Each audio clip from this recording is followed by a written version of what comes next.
Photos de l'Oasis et vidéos prises par notre observateur. France 24 Pollution Maroc, 20 novembre 2018 au Maroc, une oasis luxuriante réduite à l'état de décharge sauvage dans une vallée au centre du Maroc. L'oasis de Targuane Touchka est laissée à l'abandon, transformée à certains endroits en décharge sauvage. Ses paysages, ses bâtiments coloniaux et ses sources d'eau pourraient, selon notre observateur, attirer de nombreux touristes. Mais il estime que les autorités locales se sont désinvesties du travail qui leur revient. Présenté sur le site du Conseil régional du tourisme d'Agadir comme un pittoresque village traditionnel, perché dans la montagne, où se pratique l'agriculture biologique, l'oasis de Targuane Touchka est située au centre du Maroc, à une centaine de kilomètres d'Agadir. Selon le recensement de 2004, la commune comptait 6552 habitants répartis dans 1244 ménages. Mais les décharges sauvages et l'abandon du souk traditionnel viennent défigurer ce paysage selon notre observateur. Originaire de cette localité et résident permanent depuis 2 ans, Laoussine Boufoulou, 49 ans, a documenté ce gâchis en vidéo.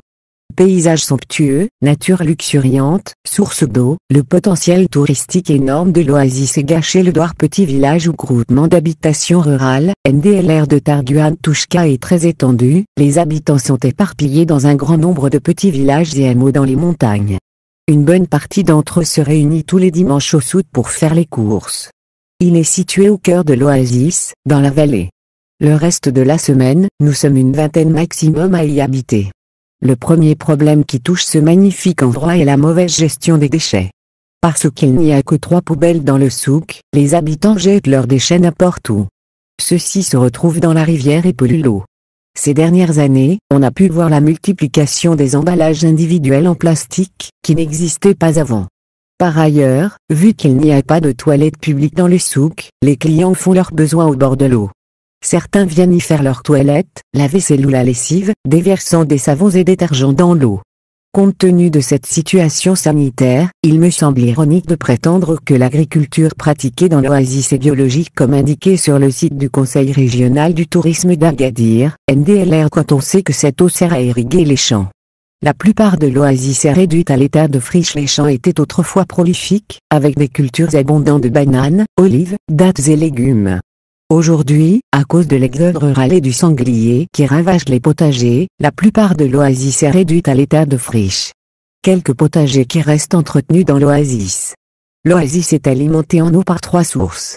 L'une d'elles aurait, selon les habitants, des vertus pour lutter contre les calculs rénaux. Aucune analyse scientifique n'a été faite pour le prouver, NDLR. Mais cette source est aussi un endroit où les jeunes filles viennent traditionnellement jeter une pierre et un sous-vêtement dans l'espoir de trouver un mari. On trouve donc de nombreux vêtements en train de stagner dans l'eau. Par ailleurs, elles viennent faire ce rituel en famille autour d'un pique-nique, ce qui engendre également un nombre important de déchets.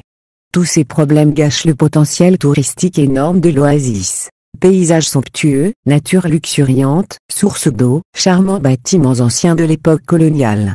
Les croyants pourraient aussi être attirés par la dimension spirituelle du lieu, puisque l'oasis est connue pour abriter 77 Waliaï Bouchvar, des sortes de saints, d'anciens ermites pieux, qui veilleraient sur l'oasis. Pour notre observateur, ces problèmes sont pris à la légère par les autorités locales, qui ont lancé un nombre insuffisant de projets de développement. Selon lui, certaines infrastructures inutiles ou inutilisées ont été construites au détriment de systèmes d'assainissement de base.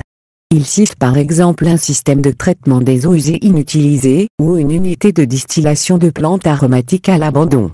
Ce sont les habitants qui jettent ces déchets. Interrogé par la rédaction des Observateurs de France 24, le président de la commune Abdallah Bokmo estime que les problèmes mentionnés ne sont pas dignes d'une telle préoccupation.